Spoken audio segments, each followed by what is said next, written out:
experts on Detroit punk, and we have members of the band Death here, and we're going to do a quick Q&A, and we'll welcome them to the stage. Thank you.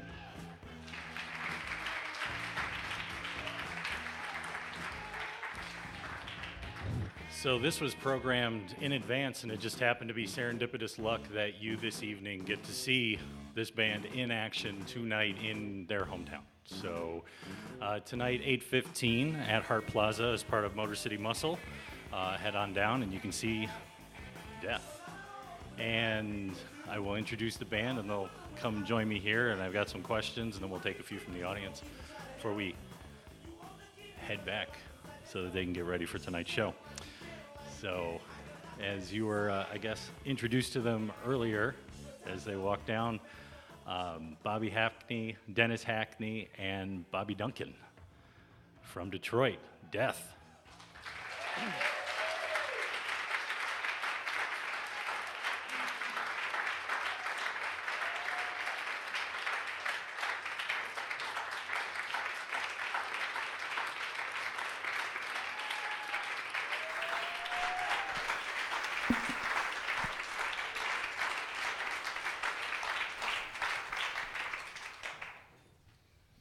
All right.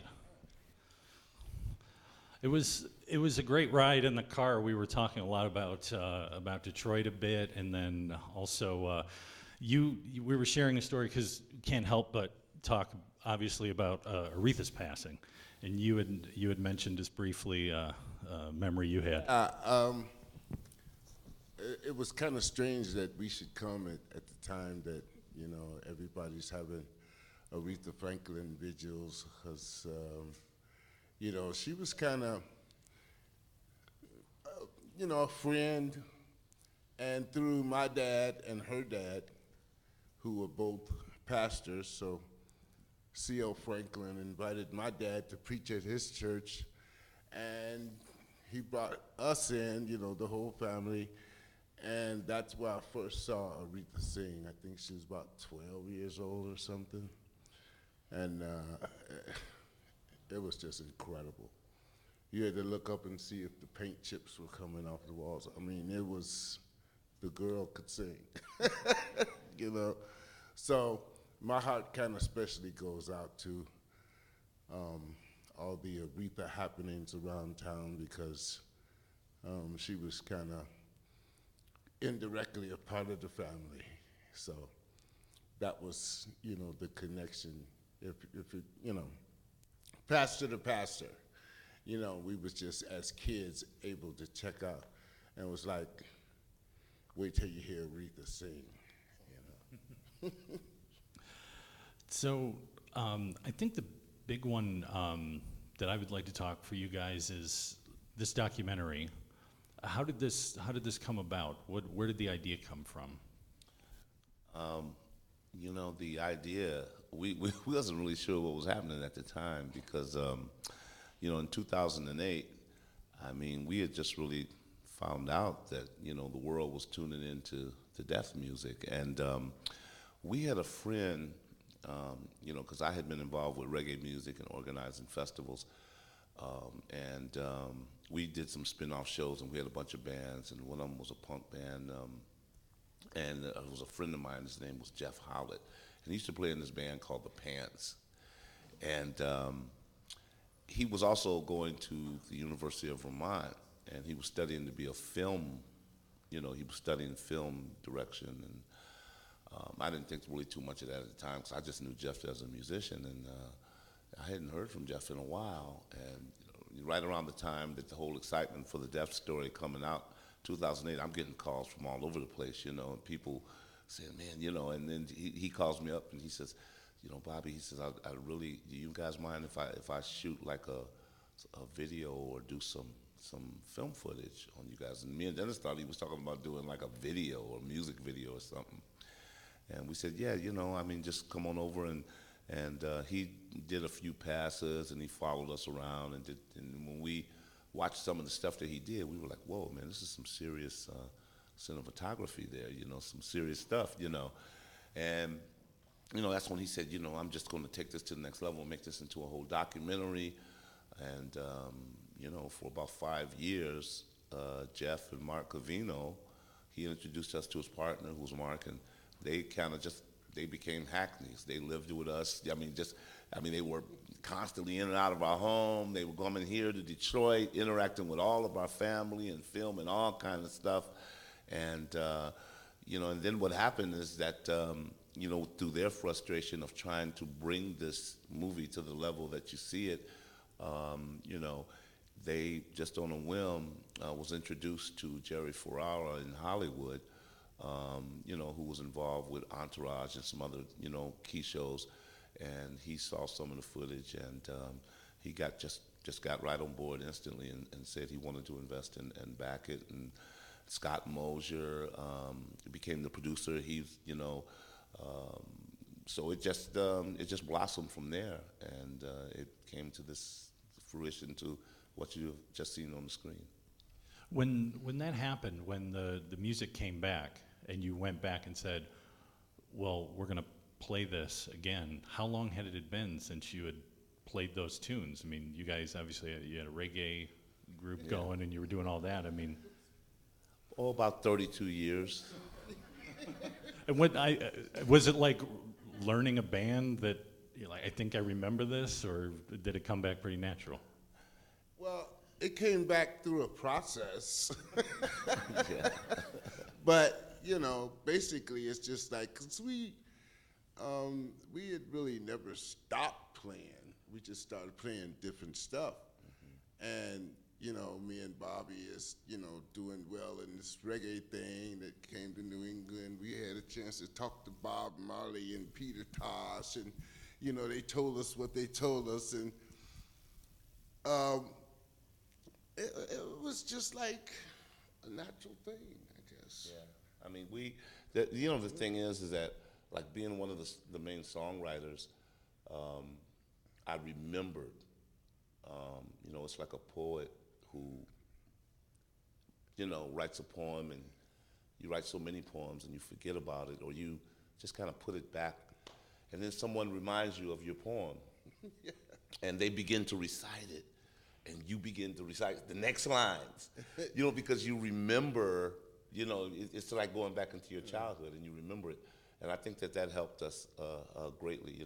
We worked so hard in between 1973 and 1976, and we didn't have any opportunities to go out and play, like regular bands just played. So me, Dennis, and David just practiced and practiced and practiced and worked out that little room that we had. That was our haven.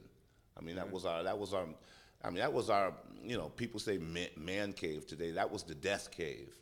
That was our haven. That's all we really had, on a day-to-day basis. And so it wasn't hard, after all of that, what we did, it wasn't hard to go back to it. But I want to add one thing, because this is the funnier note. All right.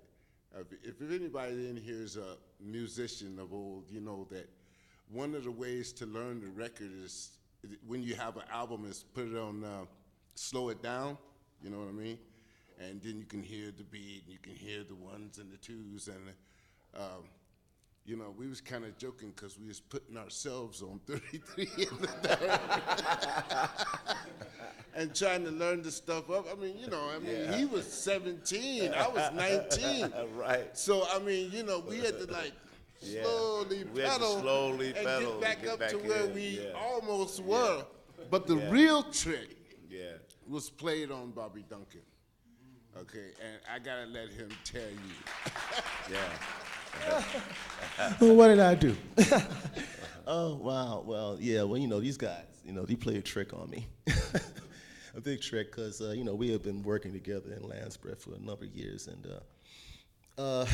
we have a steady rehearsal schedule, even to this day, that we still follow. And one of those rehearsals, I came by, and, I'm plugging in, and this young man here, Bob, had a little look on his face that was kind of weird, and I said, "What's the matter, Bob? What's the problem?" He's like, "Man, I got this problem." I'm like, "What's the matter, Bob?" He goes, "Man, I don't know, Bobby, I don't know. He's holding on to the wall. Bobby, I don't know. We got this thing." And he explains to me, how they played rock and roll numbers of years ago. Now I'm playing reggae and R&B with these guys. Never played a rock and roll lick. Never. And so like the guy, he brought down these tapes and all, and we started listening, you know, and make a long story short, I just flipped, I lost my mind, you know. I was like, man, you guys, you know. And we just immediately started rehearsing, you know. But I think that what Dennis is referring to is one time, I think they were scoping me out to see if I would really want to participate. And so one day, I was, we came in another rehearsal, right? And I think I started playing Long Train Running. Yeah. Right? And we was just doodling in the studio. I was just playing. And he says, we start.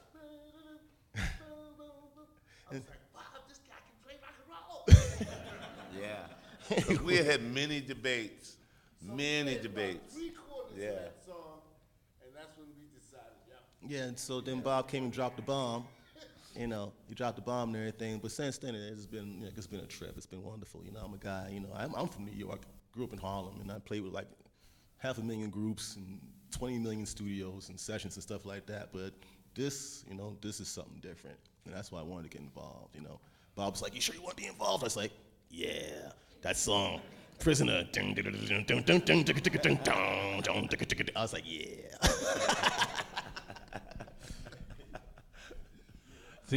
That's one thing I wanted to ask with you guys is I'm thinking about Detroit in the early 70s. You know, Hendrix is the last sort of big, you know, black dude who's rock god. I mean, in Detroit, there's Black Murder, there's Funkadelic. Mm-hmm. I mean, how was it for you? I mean, you were saying just trying to get gigs. I mean, was it like, what are you guys trying to do in the neighborhood here? Well, you know what? It wasn't so much the music. The music, everybody loved the music. It was just that name, you know? I mean, and some people even today was, well, it's got to be race. I mean, this was right during the time when, you know, people were, fighting for civil rights and the whole, and it was that time, but not with us in Detroit. It wasn't so much the fact that we were a black band and that, you know, that we played rock and roll. It was just that name. I mean, we lived right around the corner practically from WWW, which we affectionately called W4. It was the biggest rock station in Detroit. And I mean, there's DJs we remember to this day, Karen Cervelli and other DJs. And David did manage to get them to play it one or two times, you know, but it was just that name, you know. Even they were intimidated by that name. And it's just a matter of, we couldn't get gigs. We tried our best. We called all the, you know, the Grandy Ballroom. We called all the places, Harpo's, and as soon as they asked what was the name of the band, and we said Death, sometimes they even hung up on us because they thought we were playing pranks, you know. Says, you guys want to play here? What's the name of the band? Death, click. And we like, you know. Yeah. And so we just couldn't really, I mean, with that name was our biggest setback. Yeah. The one thing that's interesting, I'm thinking about a little bit later with Bad Brains, where Bad Brains goes from reggae to punk. You guys went from punk to reggae. Mm. Is there a connection between those ideas, those styles? Well, first of all, we never called it punk. Yeah, that's okay. When you said that. You don't live on the east side and call somebody a punk. You don't mean to fight. You got, especially in Detroit, no. We did not know what punk music was. All we were trying to do was emulate the bands we saw, you know, the bands we saw on TV and stuff. And maybe because of the fight with the neighbors, the fight with the cops, the loud music, you know, our attitude got a little funky about it. So we got louder and we got harder and we played faster and the cops got meaner. But, you know, it was just that neighborhood, you know, we're not gonna not do our thing. Yeah. You got Motown over there and they got the Big Blessing and you got, you know, all the blues guys down Gratiot Avenue and, you know, the other rock and rollers that live out of town, and everybody's looking at us going, what the hell are you guys doing? And it's just like we're trying to do our thing, just our thing. We didn't play, I mean, we played all the top stuff that was on the radio, for our own entertainment, but we wrote our own music and, we just wanted to do our own thing. And everybody was saying, you know, it's not gonna do this, it's not gonna do that. Why don't y'all play some Earth, Wind, and Fire? No pun intended, I know they're coming to town. But, it was just like, we're gonna do what we wanna do, regardless of what you think, because if you tell us to turn it down, me and Bob might get a little turn it down, but David will put it on 12. Okay, just because you told him to turn it down. And that just set us against the whole fabric. Yeah. So and we did, and with transitioning to reggae, I mean, it was interesting because we didn't even associate our rock and roll to the reggae. It was just happened to be a thing that when David went back to Detroit in '80 after we did the Fourth Movement stuff, he really wanted us to come back here. And, I mean, as much as we love Detroit, we had begun to raise families. It's not so easy for a young person to move up and just, move up his stakes, when you have when your wife is pregnant and you got one kid and another kid in tow, And so he always thought that we would come back here. We always thought that he would come back to Vermont and be with the band. And we just played bass and drums, practicing the deaf stuff and the Fourth Movement stuff religiously as if David was there. So we've been doing that for almost 2.5 years. And being associated with the University of Vermont, where we worked and we went to school at night, we got associated with people who were bringing in reggae musicians. And that was really our introduction to reggae. And it was real interesting because when The Clash came out with Sandinista, I think it was Sandinista that was produced by Mikey Dread. And we was fortunate enough to meet Mikey, and he actually worked on some of our music with the Lamb's Bread. Me and Dennis was like, yeah, this album is great, man. They're doing like one song rock and roll, one song reggae, and that's when they started punk. Even we still call it rock and roll. And I asked Dennis, I said one time, I said, hey man, what if we tried to do some of the deaf stuff with the reggae stuff? And then we looked at each other for a minute and then, nah. Before I turn it over to the audience for any questions, just one for each of you. What has been the best thing for you personally since the rediscovery and the film and that? The best thing? Wow. I don't know. I mean, it's just watching it come back and being surprised by it. It's like, something you thought everybody hated, nobody wanted to hear, everybody wanted to throw it away. And then ultimately, even we threw it away. Okay? But then, if you want to go in the rest of this story, man, you got to believe some kind of spirit is taking this over, because it was his son that was taking a break from his college days, and went out to California and heard them playing death records at these rave parties. Okay, I'm in another generation. I don't know what the hell a rave party is. Okay, but he heard them playing at these rave parties, and he would call his dad back. And you saw the rest on the movie, but that's the way it took us by surprise. It's like he come down to me and said, Dennis, somebody out in California is playing our records, man. They keep calling. These guys keep calling, see if we got more copies. I was like, sorry, dude, we ain't got nothing. And what we had got destroyed in another apartment we used to live in. So, that's just the way it was. But the best thing is just seeing it all happen. And I'm gonna have to give you the worst thing too, if you ask me the best thing, because the worst thing is not having Dave in the group to realize everything he told me that was going to happen before he even died. I mean, years before he died. Sometimes we just be sitting around doing anything, and Dave would say, I'm not going to be here when y'all get successful. I'm like, Dave, why you gotta start that stuff?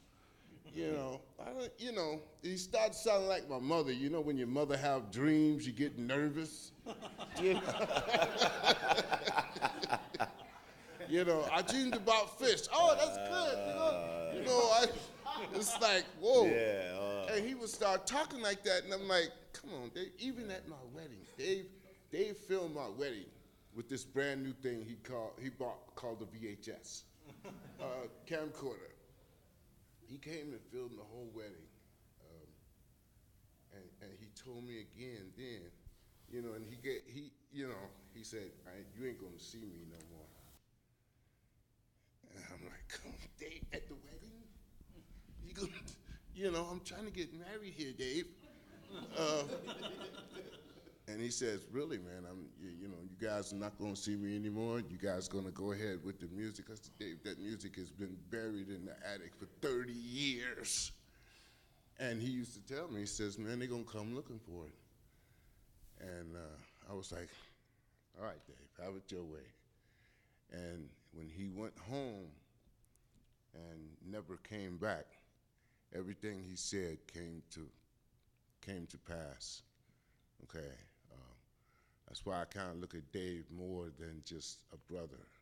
When somebody prophesies to you and it comes true, the man was more than just a brother. Well, for me, there's many best things. I mean, we've been able to go places and see places that I only dreamed about, and especially, I mean, with, doing the death music. And of course, those songs that we wrote, with me and David, I mean, it was just a magic. And just seeing people appreciate that, that's really the best thing. And just seeing young people of all ages, older people of all cultures and all genders and all backgrounds just coming up to us, with tears in their eyes and telling us how much our story means to them and the inspiration that it's gotten, the stories that we've gotten. One gentleman came up to us and with tears in his eyes, as we were signing merchandise, and he said, because of you guys, I just called my brother who I haven't talked to in almost 30 years. And that means a lot to us. That's the very best thing, what it does for other people and what it does for others. In closing, I guess I would just say that, it's been very exciting. And, it's like a once in a lifetime experience in a sense, to get a chance to tour with these brothers. I've been on the road quite a bit at my own time, 3 years over a long time. And, but it's different with these guys, because the story is different. The whole meaning is different. The effect that we have on, as Bob was saying, on the audience, on the people, is much different than any experience that I've had on stage. I've been on stage since I was 12, but I've never had anybody come to me and say, hey man, it's called my brother, or people would come to me and say, man, I picked up a guitar again because, I see you doing it, and, that's more of a payment than anything. I could take that home and always hold that more so than a couple of dollars, So that's what it means to me, the impact I think that we're making on people, and they love the music, and it's an opportunity to speak some more truth through our music, It's an opportunity to speak some more truth because we got a lot more stuff to say. We have some new releases out. I hope that you guys will make the show and hear us play that stuff, and we also have it on vinyl, and there's a lot for us to say, and I'm glad that we got the opportunity to continue the journey that David started, and I got a chance to sit in the seat and everything to help along on this journey and deliver that message that that death is trying to and has delivered now at this point. I think people are actually understanding it, what they mean by death, because death is the release, that's after death, I can't even explain it, but you guys know the triangle. If you saw the movie, there's a lot involved in it, so that's what it means to me. I could talk forever, but we don't have all day. And speaking of, they also have some merch, so if you're interested in picking up stuff after, they'll be available. Are there questions anyone would like to ask? Yes. So, is there one thing that you guys would change over the course of your endeavors with pursuing music, or any regrets? Any regrets? Well, Rob, that's one of the things that we talked about on the way up here, And I told Rob, I said, you guys are like, curators of museums. You work, in the museum field. And as you know, with history, and someone told me this a long time ago, and I think it's true, if you take one piece from our story in the past, then the whole thing would be different. So I can't regret.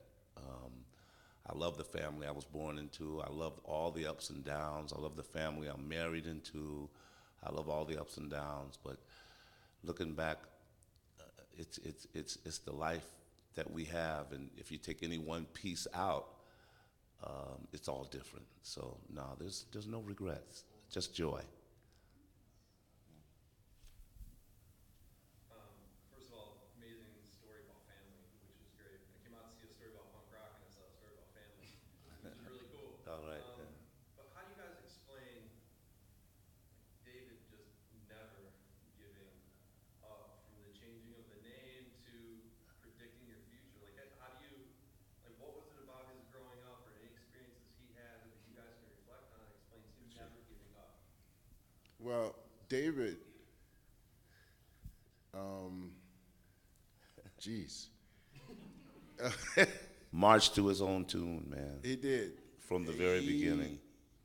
He had this, I don't know, man, and I used to like take it lightly, but as I grew up, I considered it more and more. He always had this spiritual connection, or this spiritual search.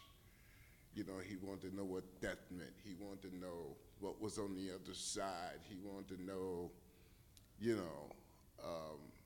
do a deeper kind of research into it. And he used to research all the other musicians. Like, he used to tell us, well, that's what the Doors was talking about. He said, when they said, break on through to the other side. He said, okay, the other side. What's the other side? Okay? After you have had what he called the ultimate trip,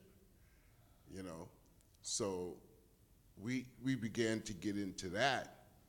And I think the whole theme of breaking through to the other side, and I'm saying this because I listened to a couple of people who had near-death so-called experiences and came back and said everything. But the three people I listened to had all one thing in common that they said. They said they will never, ever live in fear again.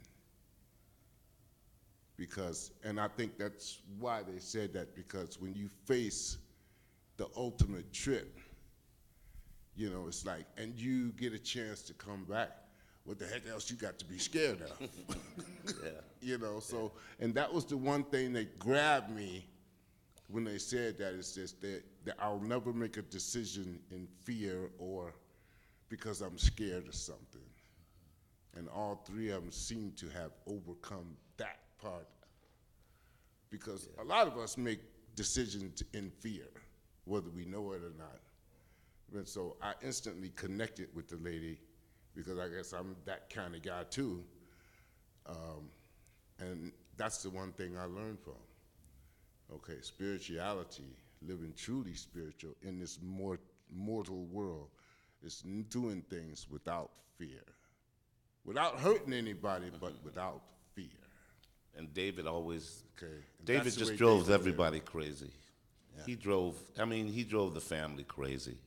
Really, he did. Especially the older people, because, think about it. This is the 60s. When are you going to get a job? What are you going to do about school? David wasn't interested in none of that. And we would go to family reunions. My mother, of course, my dad. My dad had his frustration with David. When David, decided to leave school at 16. And David just marched to his own drum, and he danced to his own music, and wasn't nobody going to turn him around for what he wanted to do. But he was incredibly artistic, and everybody in the family saw that from a very early age. I mean, they all knew that he was going to do something in the arts, but most of the older people, including my mother, was that was we used to tell David that you should just write a song about it. If Smokey Robinson or who was it, that Get a Job song, and because he heard that so much and it was repeated so much. When are you going to get a job? When are you going to get a job? When are you going to straighten out your life? When are you going to, and I guess all those genius types that when you look back on it now, he was one of those, he just, he didn't want to conform. What do you think has changed that you don't get the reaction to the titles to your band's name, the negative reaction, rejection like it used to be? Well, it's another generation. It's another generation. I mean, now the kids today, I mean, there's so many bands with the name Death in it, and since the whole advent of all the, the punk movement from CBGBs all the way across the Atlantic, and you see a lot of the bands now, it's not as intimidating to this generation as it was. I mean, in 1976, when we put that record out, everybody just, I mean, yeah, and David used to have so much fun with it, especially with relatives, because, hey, David, what's the name of your band?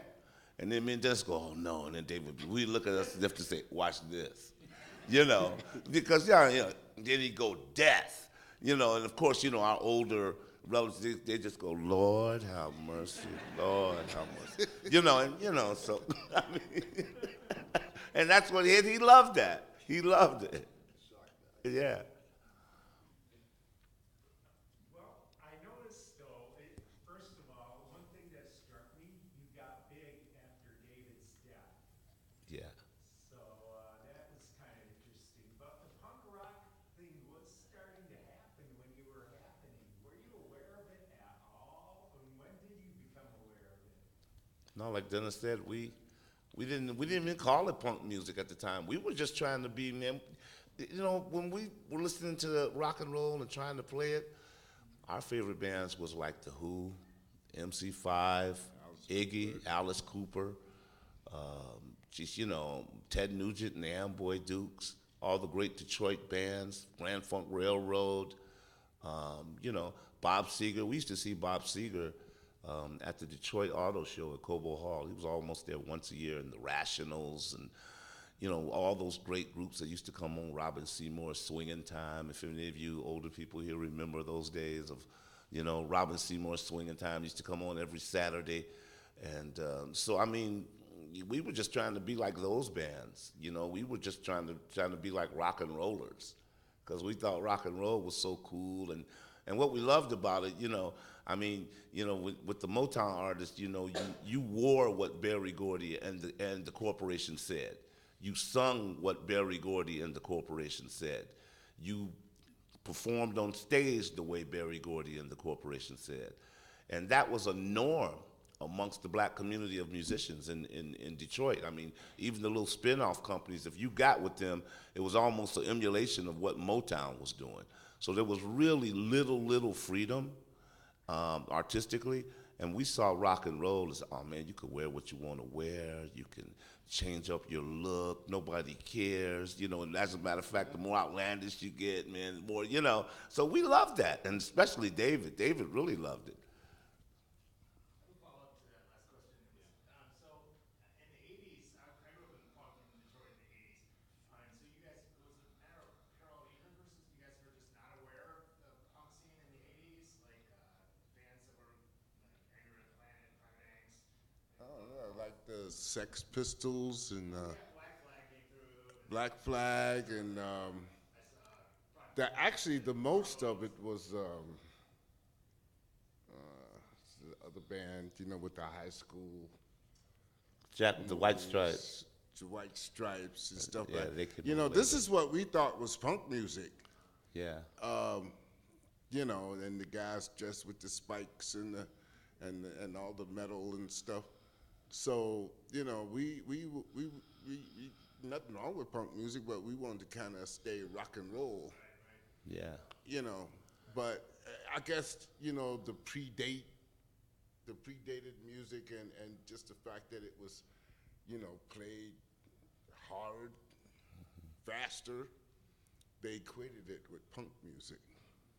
And the amazing thing is that when we when we first played those master tapes, after not hearing them for almost 32 years, and knowing what we knew about how music had progressed, and we kind of looked at each other and says, "I think I understand why they call us punk." We kind of got it. We were like, listen to it, we were like, man, this is, compared to the rock and roll we was listening to, this is like way faster.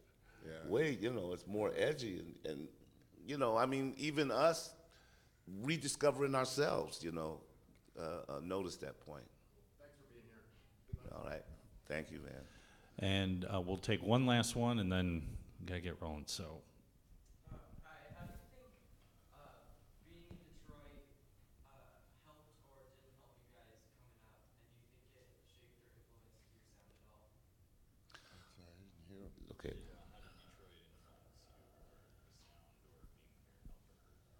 Oh my God, how did Detroit, I mean, It was great. I did most of the stuff in Detroit that, we both did. I mean, we worked in the factories. We sold, even from paper boys selling in front of the factories. Yeah. And, listening to the blues and the rock and roll. All of that's just the whole fabric of man. Detroit. The whole industrial pounding, Yeah. rhythmic. Yeah.